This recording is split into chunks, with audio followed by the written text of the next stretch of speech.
Here we have a 2005 BMW 1200GS. And if you're doing spark plug change out, you know there's one on each side underneath this cover here. Pretty easy to get at. There is, however, another spark plug on the bottom. Each cylinder actually has two spark plugs on this engine.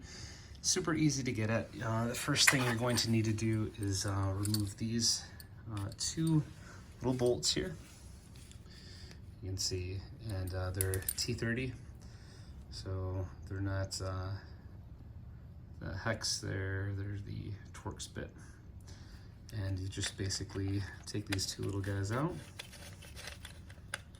cover drops off,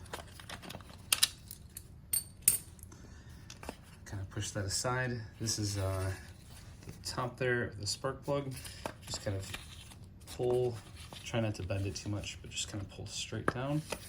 You get that pop, pops off there, and there is the spark plug.